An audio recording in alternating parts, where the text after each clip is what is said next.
Subscribe करें और bell दबाएं ताकि कोई खबर रह न जाए।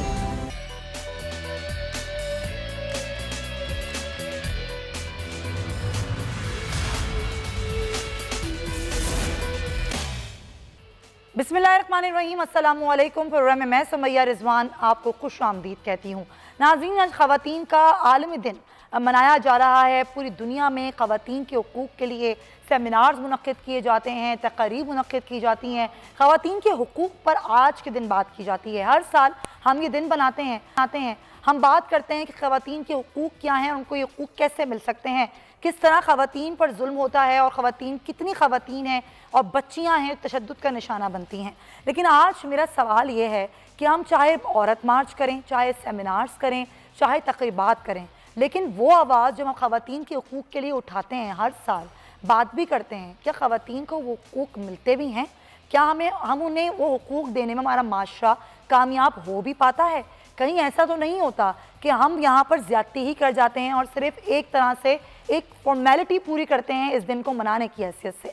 लेकिन आज मैं अपने प्रोग्राम का आगाज़ करूँगी एक अच्छी खबर से, एक अच्छी डेवलपमेंट से। और मेरे ही प्रोग्राम में हमने बात की थी दादू, जहाँ पर एक के बाद एक जिनसी तशद्दुद के ज़्यादती के वाक़यात रूनुमा हुए और दादू शहर में ही 1.5 माह के दौरान 3 वाक़यात इस तरह के पेश आए, रेप केसेस हुए जिसमें छोटियाँ बच्चियों को रेप का निशाना बनाया गया। और इसी पर हमने बात भी की थी शमी मुमताज़ साहिबा से, हमारे प्रोग्राम में चाइल्ड प्रोटेक्शन चेयरपर्सन जो हैं, और उन्होंने गुफ्तगू करते हुए हमें ये यकीन दहानी कराई कि वो वहाँ ज़रूर जाएंगी और वहाँ का दौरा करेंगी और ये तमाम तर मामलात को देखेंगी।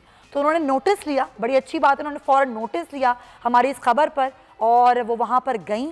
वहाँ जाकर वो उन्होंने मुलाकात की, एक खुली कचहरी भी लगाई, लोगों से बातचीत भी की। हमारे नुमाइंदे ने उनसे बात की शमी मुमताज़ से, दादू में शहजाद सोमरो, और उन्होंने क्या गुफ्तगू की आपको ज़रा दिखाएंगे कि हमारे प्रोग्राम में उन्होंने क्या गुफ्तगू की थी और फिर वहाँ जाके उन्होंने क्या गुफ्तगू की। ये आपने सुना भी कि वो दादू पहुंची, उन्होंने ज़ाहिर बड़ी अच्छी बात है, हम अप्रिशिएट करते हैं कि उन्होंने इस चीज़ की सीरियसनेस को समझा और उन्होंने इसको समझा भी और वो वहाँ गई भी। और इस तरह के वाक़यात को रोकना बड़ा ज़रूरी है। और ये तमाम तर गुफ्तगू जो हम अभी कर रहे थे, ज़ाहिर ये बहुत इम्पॉर्टेंट चीज़ थी।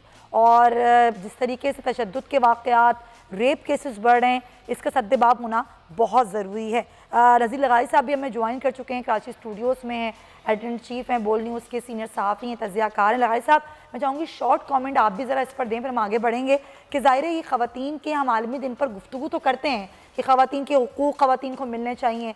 क्या हमारी ख़वातीन को पता भी है कि हमारे हुकूक़ क्या हैं और क्या मुआशरा उनके हुकूक़ दिलाने में कामयाब भी रहा है? देखें, जो दर्द को सहता है उसे ही पता होता है कि दर्द है क्या, उसे अंदाज़ा होता है। जिसको चोट लगी हो उसे ही अंदाज़ा होता है कि इस चोट में दर्द की शिद्दत क्या थी। हम ये नहीं कह सकते कि ख़वातीन को अपने हुकूक़ का पता नहीं है या ख़वातीन को अपने मसाइल का पता नहीं है। मसाइल वो झेलती हैं और उन्हें पता है कि मसाइल क्या है। जिसके साथ ज़्यादती हो उसको पता नहीं है कि ज़्यादती क्या होती है। जिसके साथ जुल्म होता है, तशद्दुद होता है, उसको पता नहीं है कि तशद्दुद क्या होता है। जो घरेलू तशद्दुद का शिकार होती है उसको अंदाज़ा नहीं होगा कि घरेलू तशद्दुद क्या होता है और किस तरह से उसको फेस करती है वो। और एक तरफा नहीं होता है, वालिद का तशद्दुद, भाइयों का तशद्दुद, शौहर का तशद्दुद। और बाज़ दफ़ा माएँ, आपने एक प्रोग्राम किया था, अगर माँ अपने बेटे के तशद्दुद का शिकार होती है तो किस तरह क़यामत खेज़ सूरत हाल होती है। तो ये तो हमारी सोसाइटी में देखें जुल्म का तो पता चलता है। असल बात यह है कि हमारी सोसाइटी के अंदर और हमारी जैसी और मुल्कों की सोसाइटीज़ में जहाँ मईशतें कमज़ोर होती हैं, जहाँ मईशतें नाइंसाफ़ी पर मबनी होती हैं, वहाँ पर ही इस तरह के मज़ालिम होते हैं। आप इंसाफ कायम कर दें, फिर देखें कैसे जुल्म बाकी रहता है, कैसे मसावात नहीं होती है, कैसे अदम मसावात को जारी रखा जाता है, किस तरह से ख़वातीन के साथ जुल्म और बर्बरियत होती है। कानून अपनी अमलदारी तो कायम करे ना। सही बात है। रियासत की बुनियादी जिम्मेदारी ये है कि उसने शहरियों को तहफ़्फ़ुज़ देना है, ये वो शहरियों को तहफ़्फ़ुज़ तो देना। बिल्कुल आप सही कह रहे हैं, ये रियासत की जिम्मेदारी है कि वो शहरियों को तहफ़्फ़ुज़ दे, लोगों को तहफ़्फ़ुज़ दे, चाहे वो औरत हो, मर्द हो, बच्चे हों। लेकिन ज़ाहिर है हम ख़वातीन के आलमी दिन पर बात कर रहे हैं और आज ख़वातीन जिस तरीके से अपने हुकूक़ के लिए बात करती हैं, मुझे लगता है कि ये सिर्फ एक दिन नहीं होना चाहिए। वो ख़वातीन जो कहीं ना कहीं किसी मसाइल में हैं, मुश्किलात में हैं, तकलीफ़ में हैं या तशद्दुद का या किसी भी तकलीफ़ का सामना कर रही हैं, उसके लिए सद्देबाब करना बड़ा ज़रूरी है। इसी बात करने के लिए मेरे साथ मौजूद हैं ज़रताज गुल साहिबा, वज़ीर माहौलियात हैं। आज के इस खुसूसी दिन के मौके पर हम उनसे गुफ्तगू करेंगे। बहुत शुक्रिया ज़रताज गुल साहिबा, आपने वक्त निकाला। ज़ाहिर है अब की ख़वातीन का जो आलमी दिन मनाया जाता है और वर्किंग वुमेन बिलखुसूस ख़ास तौर पर इस दिन के हवाले से हम उनसे बात करते हैं कि वो किस तरह बैलेंस कर रही होती हैं अपने घर को भी, अपने काम को भी, और आपका भी शुमार उन्हीं कामयाब ख़वातीन की लिस्ट में होता है और आपने बड़ी ज़ाहिर एक जद्दोजहद की और इस मकाम तक पहुँची। आप कैसे देखती हैं आज के इस दिन को? देखिए, सबसे पहले तो तमाम ख़वातीन को जो वुमेन डे है उन सबको मुबारक हो आज का दिन। वैसे तो हर दिन ही आपका दिन है। मैं समझती हूँ कि अल्लाह ताला ने जो हमें इस्लामी माशरे में पैदा किया, और मेरा रेफरेंस तो हमेशा हुज़ूर सल्लल्लाहु अलैहि वसल्लम ख़ातमुन नबीयीन से है कि जब उनकी बेटी जन्नत की औरतों की सरदार तशरीफ़ लाया करते थे हज़रत फ़ातिमा ज़हरा, तो हुज़ूर सल्लल्लाहु अलैहि वसल्लम उनकी शान में खड़े हो जाते थे और अपनी चादर मुबारक उनको पेश करते थे। तो जब आप वीमेन एम्पावरमेंट की बात करें, वुमेन डे की सेलिब्रेशन करें, तो प्लीज़ अपने बेटियों को विरासत में हिस्सा दें, जायदाद में हिस्सा दें, उनको तालीम दीजिए, एजुकेशन से आप उनको वेल इक्विप्ड कीजिए, और जो वो ज़िंदगी की दौड़ में आगे जाना चाहती हैं, जो वो प्रोफेशन अपनाना चाहती है, उसमें ज़रूर जो है उनको हिस्सा दीजिए, आगे बढ़ने का उनको मौका दीजिए, ताकि जो पोटेंशियल उसमें है वो उसकी वजह से आगे जा सकें। पाकिस्तान का तो कमाल ख़वातीन पाकिस्तान में तो पैदा है। फ़ाइटर पायलट भी हैं। मोहतरमा फ़ातिमा जिन्ना की अगर आप एक टॉल एलिगेंट खातून को देख लें जो क़ायद आज़म रहमतुल्लाह अलैह के शाना बशाना चला करती थी, और अब अगर आप पार्लियामेंट का हिस्सा देखें तो बहुत सारी ख़वातीन अभी भी प्राइम मिनिस्टर इमरान खान की हुकूमत में मिनिस्टर्स हैं। तो मैं समझती हूँ कि ख़वातीन में, पाकिस्तान में स्पेशली ख़वातीन के लिए बहुत पोटेंशियल है। बिल्कुल आपसे, और जिन हुकूक़ की आपने बात की, इन हुकूक़ की बात की जाती है, लेकिन हम देखते हैं कि तहफ़्फ़ुज़ हो ख़वातीन को देना या उनके हुकूक़ उनको देना, उस पर अमल दरामद हमारे मुआशरे में नहीं होता। इसकी क्या वजह समझती हैं आप? नहीं, कानून तो देखिए बहुत सारे हैं ख़वातीन को हरास करने के और उनको टॉर्चर करने के बहुत सारे बिल भी मौजूद हैं, बहुत सारे लॉज भी मौजूद हैं। इम्प्लीमेंटेशन की इशू है, रिपोर्ट ही नहीं होती हैं, और स्पेशली कुछ ऐसे भी हैं जब ख़वातीन का इस्तेसाल किया जाता है या ख़वातीन को कत्ल ही कर दिया जाता है, तो अक्सर जो है वो ख़ानदान वाले होते हैं, जो मुद्दई भी वो भी रिश्तेदार होता है, जो कत्ल करने वाला होता है वो भी रिश्तेदार होता है, और फिर दोनों मिल मिला के एक दूसरे को माफ़ कर देते हैं। तो ऑनर किलिंग वगैरह जैसे वाक़यात में तो हमें इनके ख़िलाफ़ हमें यूनाइटेड होना पड़ेगा। जहाँ तक इसकी बात है कि जी, मैं तो ख़ुद एक वर्किंग खातून हूँ, मैं ये समझती हूँ कि डिफरेंस भी है। जो ज़्यादा पढ़ी लिखी ख़वातीन नहीं हैं वो फ़िज़िकल टॉर्चर का शिकार होती हैं, और जो ख़वातीन ज़्यादा पढ़ी लिखी हैं या फील्ड में आती हैं, एजुकेशन के लिए जाती हैं, जॉब्स के लिए जाती हैं, उनको स्पेस नहीं दी जाती, उनको हरास किया जाता है, मेंटल टॉर्चर का शिकार कर दिया जाता है। तो ख़वातीन बोलती बहुत कम है। अब तो खैर ग्रीवेंसेस सेल भी बहुत बने हुए हैं ख़वातीन के लिए, स्पेशल जो है वो उनके एड्रेस करने के लिए हेल्पलाइंस भी मौजूद हैं।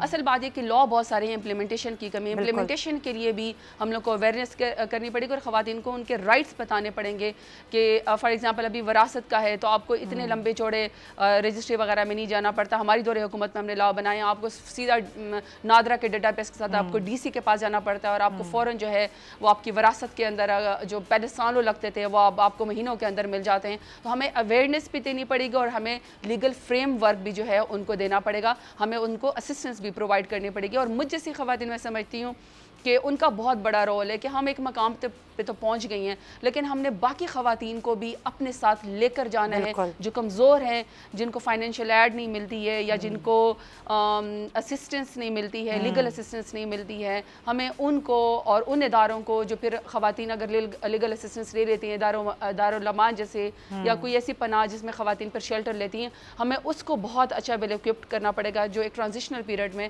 ताकि उसमें ख़वातीन का इस्तेसाल भी ना हो, वो ज़िंदगी में आगे भी बढ़ सके और उस मेंटल टॉर्चर से भी बड़ी बात की आपने ज़रताज गुल साहिबा।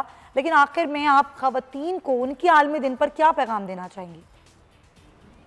देखिए, मैं ख़वातीन को हमेशा से एक बात कहती हूँ कि बिल्कुल अपने आप को टेकन फॉर ग्रांटेड नहीं होने देना। आपने फोकस रखना है, आप अपने लिए एडवोकेसी कीजिए, आप अपने लिए स्पेस क्रिएट कीजिए। और सबसे बड़ी बात है कि घर के अंदर सबसे पहले अपने पेरेंट्स को कहिए कि जितना उनके बेटे का हक है यानी आपके भाई का, उतना आपका भी हक है, जायदाद के ऊपर भी हक है, एजुकेशन के ऊपर भी हक है, आगे बढ़ने का भी हक है।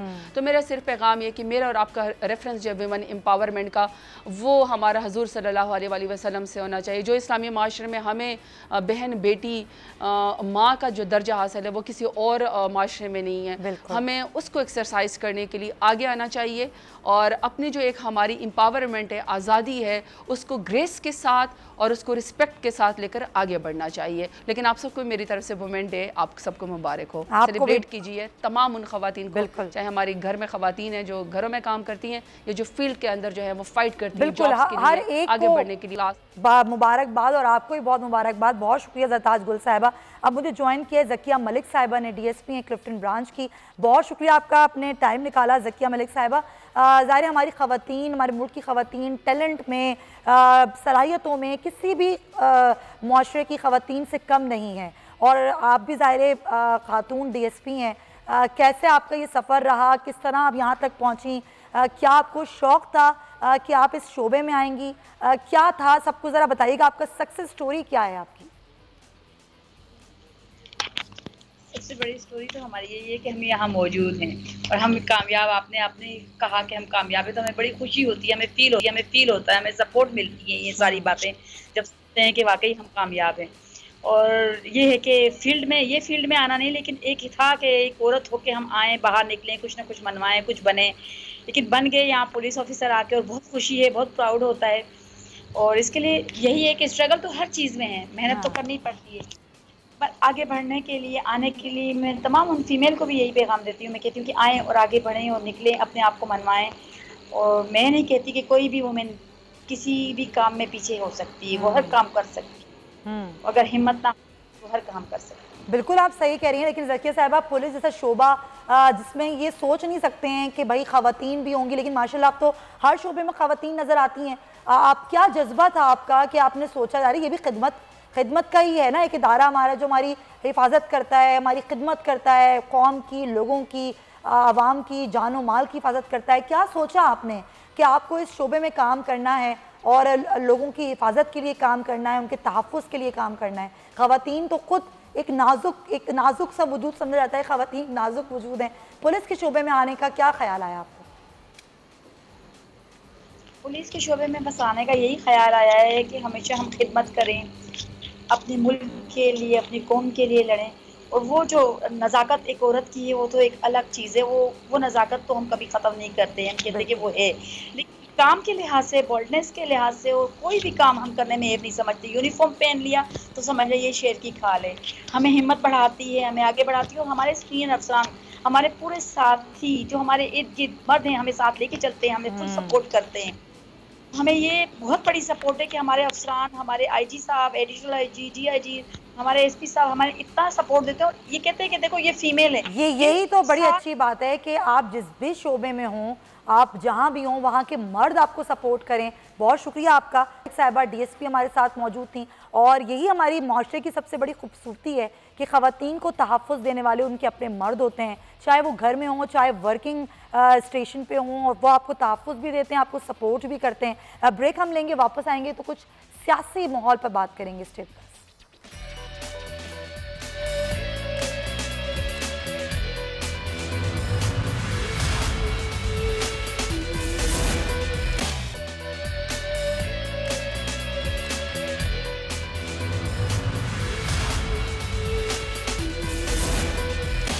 Welcome back. तो जो चेयरमैन सेनेट का अब ज़ाहिर इंतखाब होना है, बड़ा मामला है और कल सेनेट का इजलास भी बुला लिया गया है। ये खबर भी हमने आपको भी थोड़ी ही देर पहले दी। अब कौन होगा चेयरमैन सेनेट अगला और कौन होगा डिप्टी चेयरमैन? ज़ाहिर PTM का आज अहम इजलास हुआ, इसमें ये फैसला हो गया कि यूसुफ रज़ा गिलानी ही होंगे PTM की तरफ से उम्मीदवार चेयरमैन सेनेट के लिए, और ये तमाम तर सूरत हाल है और नून लीग ने भी इसकी हिमायत की है। ज़रा सी बात करने के लिए मुझे ज्वाइन कर चुके हैं पाकिस्तान मुस्लिम लीग नून से सिद्दीकुल फारूक साहब, उनसे पहले बात कर लेते हैं। सिद्दीक साहब बहुत शुक्रिया। ज़ाहिर है पाकिस्तान मुस्लिम लीग नून ने भी कह दिया है कि बिल्कुल यूसुफ रज़ा गिलानी ही हों और बिलावल भुट्टो भी बड़े पुरुम्मीद हैं कि वो जीत जाएंगे और चेयरमैन सेनेट उनका ही होगा। वैसे तो नंबर गेम पूरी है, लेकिन हुकूमत भी बड़ी पुरुम्मीद है और हुकूमत कह रही है कि हम जुमे को सरप्राइज़ देंगे। क्या दे सकती है हुकूमत सरप्राइज पोजीशन में है?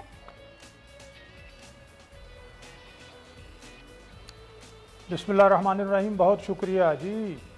सरप्राइज़, चूँकि तादाद अपोजिशन की PDM की ज़्यादा है तो इसमें सरप्राइज़ की कोई बात नहीं है। तादाद जब ज़्यादा है और इमरान खान साहब हॉर्स ट्रेडिंग के बिल्कुल ख़िलाफ़ हैं, वो बिल्कुल यानी फरिश्तों वाला रास्ता इख्तियार करने वाले आदमी हैं, तो वो तो कोई हॉर्स ट्रेडिंग करेंगे नहीं।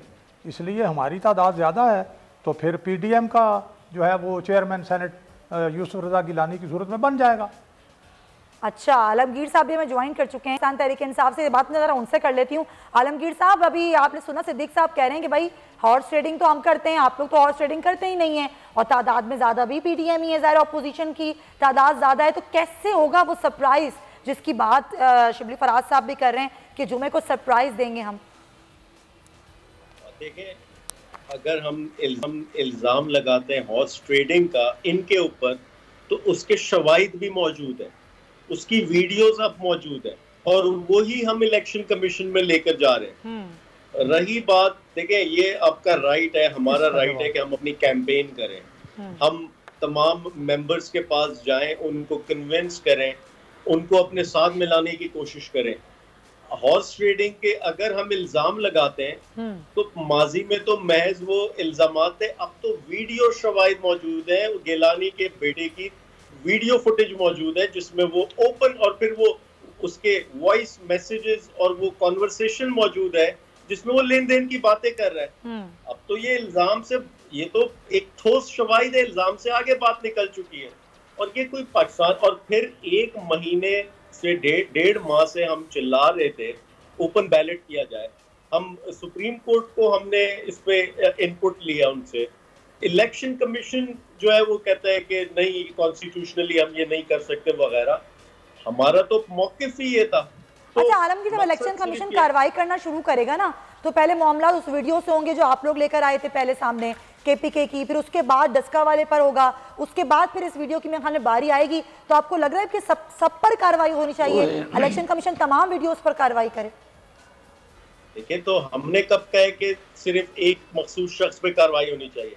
हम ही है वो जिन्होंने KPK में 20 लोगों को निकाल फेंका पार्टी से, जब उनके हमें शवाहिद भी मिले, और पहले इल्जाम थे, फिर वीडियो फुटेज जिसमें शवाहिद मिले उन 20 MPs के, और वहां हमारी गवर्नमेंट कोई मजबूत गवर्नमेंट नहीं थी, बल्कि मखलूत गवर्नमेंट थी। वहां भी हम कमजोर थे, एलाइज हमारे साथ मौजूद थे, लेकिन हमने इसकी परवाह नहीं की। सही। इसी अंदाज में हम आज भी करप्शन फ्री पाकिस्तान पे यकीन रखते हैं, और इस पर कोई समझौता नहीं होगा, किसी की परवाह नहीं करेंगे। चले, आप कह रहे हैं कि ऐसा कुछ नहीं होगा, कन्विंस करेंगे। अब वो कन्विंस कैसे करेंगे, मैं आपसे आगे आके पूछती हूँ। लगारी साहब, क्या लग रहा है आपको? अर्ज करूं? हाँ बिल्कुल, जरा बस शॉर्टली अर्ज कीजिएगा। मैं अर्ज करूं जी? जी जी जी, बोलिए।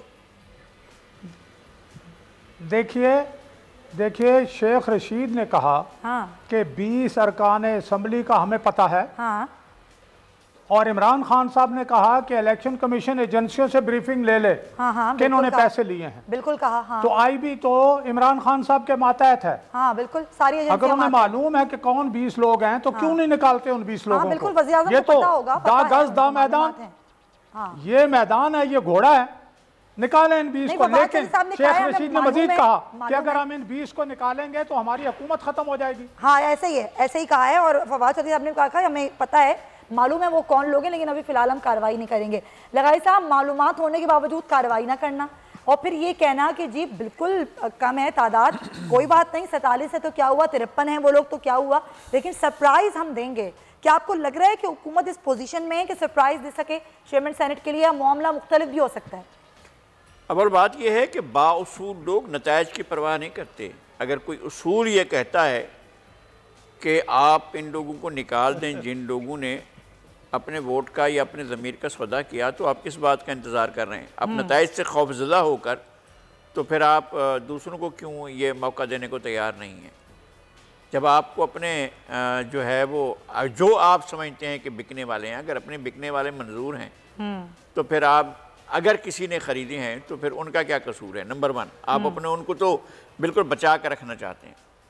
इस तरह का एक मामला उस वक्त हुआ था जब जनाब सादिक संजरानी साहब के ख़िलाफ़ तहरीक अदम एतमाद पेश हुई थी। तो 64 अरकान तो हमारे सामने खड़े हुए थे, गिने गए थे बाकायदा, 1 2 3 4 करके 61 62 63 64 कहा गया था। और जब वो चले गए वहाँ पर वोट देने के लिए तो मालूम हुआ कि उनकी तादाद कम हो गई और जो है वो क्या सौदेबाजी हुई थी, हमें आज तक पता नहीं चला है कि सौदेबाजी किसने की। 64 थे और निकले 50। और वो कैसे हुआ था, हाँ। ये सारा कुछ आज तक मालूम नहीं हो सका। हाँ। कि ये किस तरह हुआ, किस तरह मुमकिन हुआ कि जनाब इतनी बड़ी तादाद जो साफ नज़र आ रही थी, कोई सोच भी नहीं सकते थे, और हम समझ रहे थे कि अगले घंटे के अंदर अंदर हासिल बिजंजो हल्फ उठा रहे होंगे स्पीकर का, वो तो नहीं हुआ। तो इस पर बात नहीं करेंगे, और चूंकि वो सूट नहीं करती है, और ना इलेक्शन कमीशन से कहेंगे भाई वो इसकी तो इंक्वायरी करवा लो। मेरी ये गुजारिश है इलेक्शन कमीशन से कि ये ज़रूर करें जो कुछ आप कर रहे हैं, और अगर आपके पास आप पर बहुत ज़्यादा प्रेशर आ रहा है और वज़रा और बड़े अरकान पार्लियामेंट आकर आपके सामने खड़े हो रहे हैं आपके कमीशन के सामने, तो आप उसको भी देखें जहाँ से ये शुरू हुआ था मामला कि किस तरह से 64 मेंबरान की तादाद 50 रह गई थी, और फिर जो वहाँ लोग जिन लोगों ने सौदा किया था ज़मीर का, तो उनके साथ भी कार्रवाई करें और उनको भी पहले डिसीट करें फिर आगे बढ़ें। लेकिन सब कुछ ठीक करते हैं। Point taken. अच्छा सिद्दीक साहब, ये मामला तो पुराने हैं ना, जाहिर है जिस बात का जिक्र अभी चेयरमैन सेनेट का जब उस वक्त का था और एतमाद की तहरीक थी, लगारी साहब ने जिक्र किया, पुराने हैं मामला, कभी कोई किसी पर लगाता है इल्ज़ाम, कभी कोई किसी पर लगाता है इल्ज़ाम। ये इल्ज़ामात के मामला अगर ख़त्म करने हैं तो ज़ाहिर ओपन बैलेटिंग करनी है। ये ओपन बैलेटिंग की बात नई भी नहीं है, मिसाक़ जमहूरियत में ये चीज़ थी, खुद नून लीग ने, पीपल्स पार्टी ने ये बात भी की थी, लेकिन आज वही पीपल्स पार्टी और नून लीग ये बात नहीं करना चाहती। आपके ख्याल में कोई और तरीक़ेकार है इस खरीदो फरोख्त को रोकने का, ये इल्ज़ामात को रोकने का?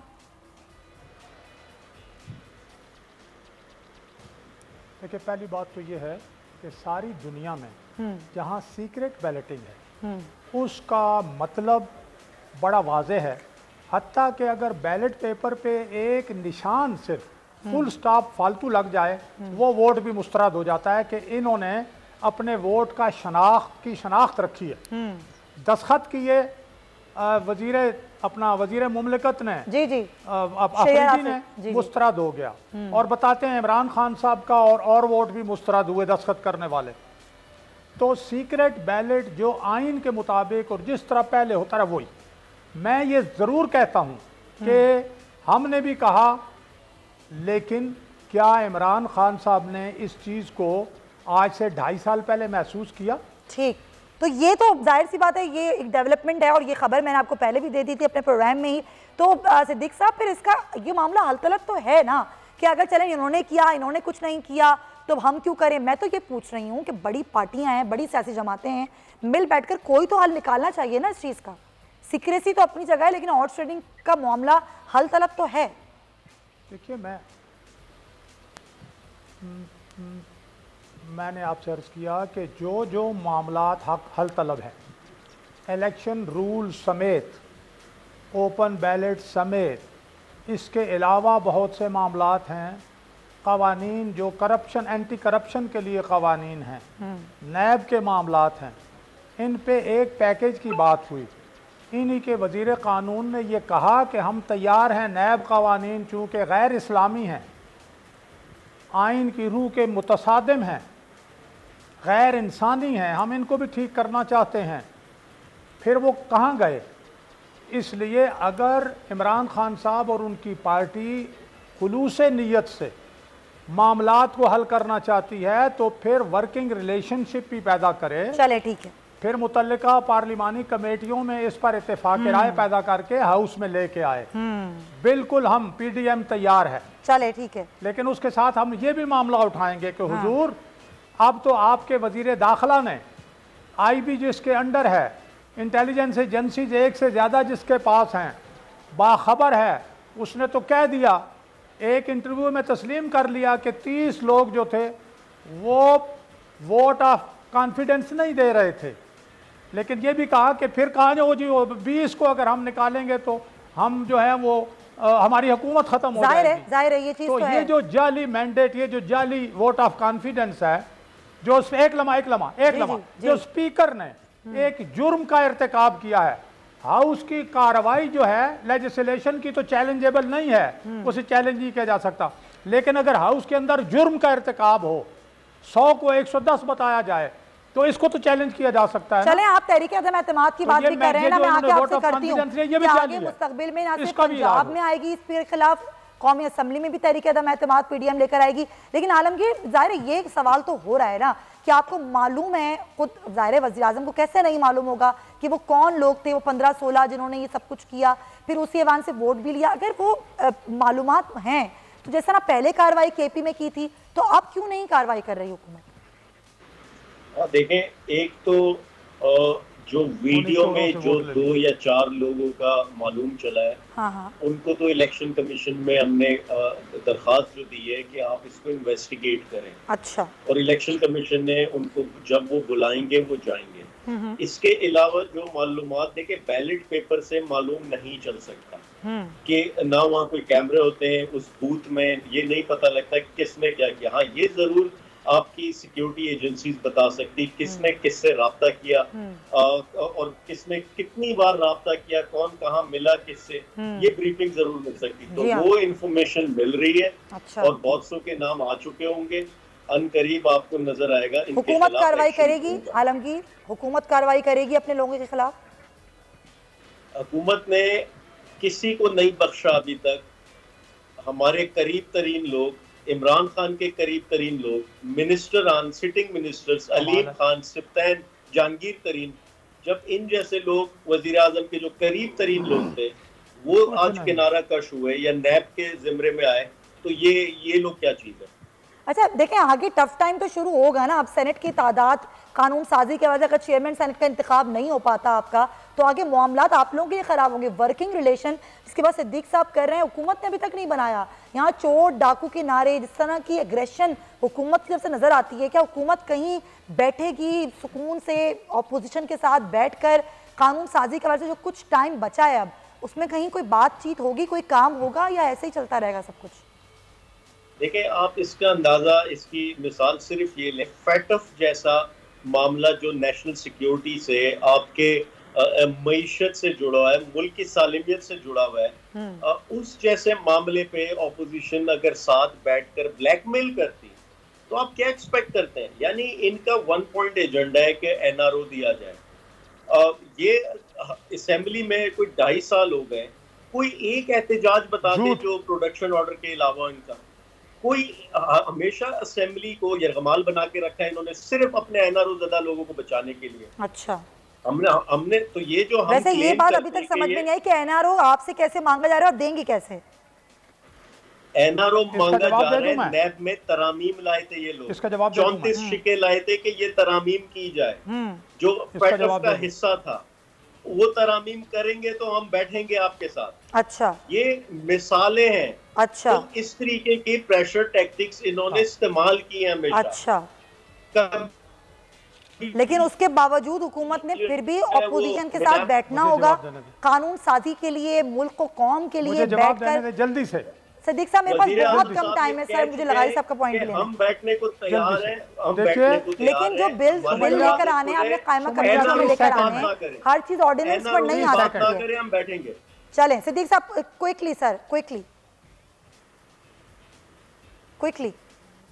30 सेकंड सर। NRO सुमैया मांगने वालों पर लानत और झूठ बोलने वालों पर लानत। चलें, बस सही है, ठीक है, ठीक है। नंबर 2 मैं ये अर्ज करूंगा कि डी-सीट करना, सुने, डी-सीट करना इख्तियार है इलेक्शन कमीशन का, लेकिन पार्टी से निकालने का इख्तियार जो है वो तो पार्टी के सरबराह का है।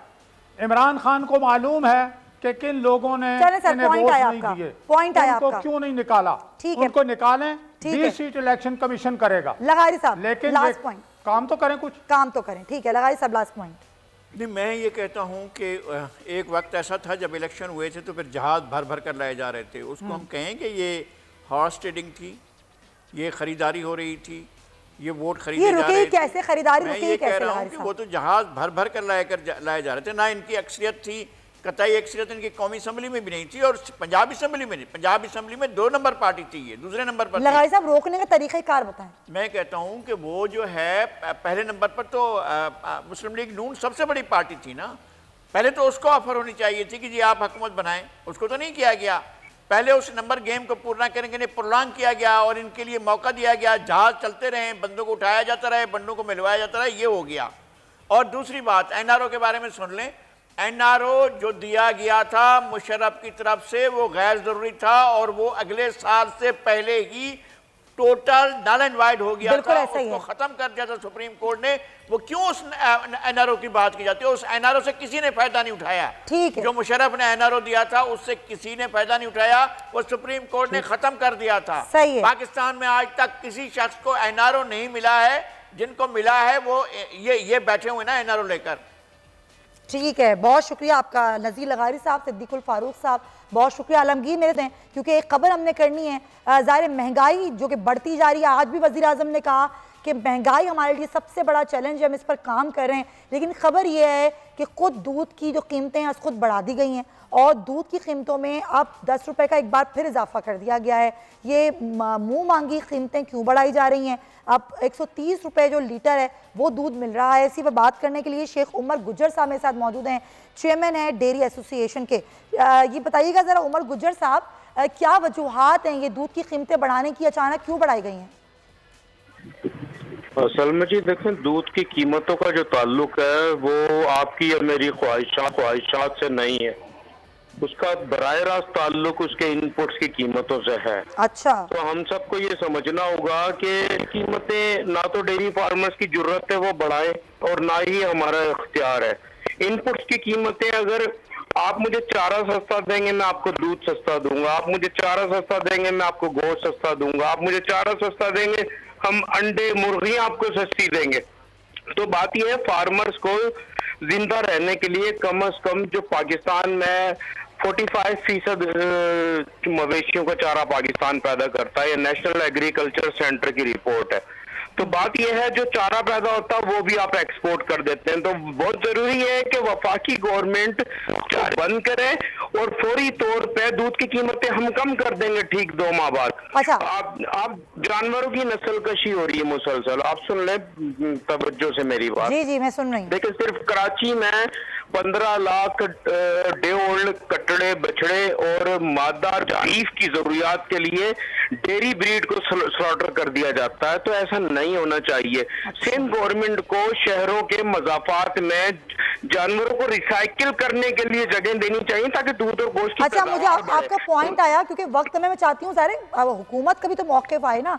आप कह रहे हैं कि हुकूमत चारे की प्राइस को फार्मर्स को फैसिलिटेट करे ताकि हम ये चीज़ जो है उसको सही कर सकें, लेकिन क्या आपने अपनी बात हुकूमत तक पहुंचाई भी है? क्या आपने बताया है कि इसीलिए हम लोग कीमतें बढ़ा रहे हैं दूध की? असल में आप मेरी तवज्जो से बात सुन लें कि हम 30 से ज्यादा खतूत लिख चुके हैं।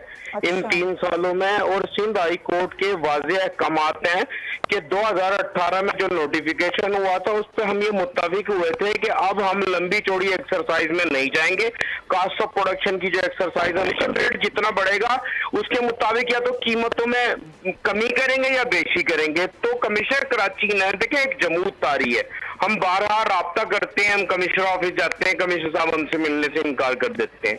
तो बात ये है, ये एक ब्यूरोक्रेसी का रवैया है अपने किसानों के। आपको ये समझना चाहिए और आपको मेरी आवाज को देखिए अवामुन्नास तक पहुंचा रही है और आपकी आवाज पहुंच रही है, इसीलिए लिया गया है शाकिर साहब आपको कि आपकी आवाज पहुंचे। आपको ये समझना चाहिए अवामुन्नास को कि दूध की कीमतें डेयरी फार्मर्स नहीं बढ़ा रहे। उसे वफाकी गवर्नमेंट की पॉलिसीज और सिंध गवर्नमेंट की कुछ ऐसी पॉलिसीज है, अगर वो उस पर अमल पैरा हो जाए, हम 45 रुपए लीटर दूध की कीमतों में कमी कर देंगे। अच्छा। और मैं आपको बताऊं, रमजान मुबारक के बाद हम दूध की कीमतें 150 रुपए लीटर पे लेके जाएंगे इंशाल्लाह ताला, क्योंकि कास्ट ऑफ प्रोडक्शन हद तक ज्यादा बढ़ चुकी है। वफाकी गवर्नमेंट अजनास की हदायत पर पाबंदी ताकि हम दूध की कीमतें कम कर सकें।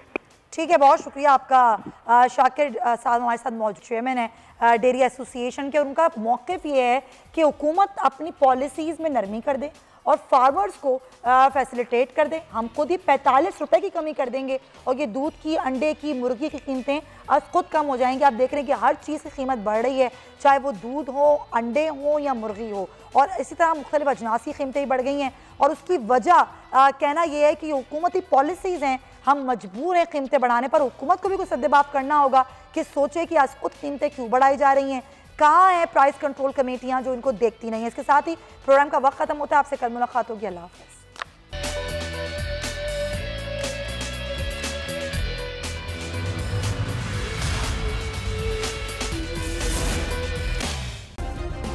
सब्सक्राइब करें और बेल दबाएं ताकि कोई खबर रह न जाए।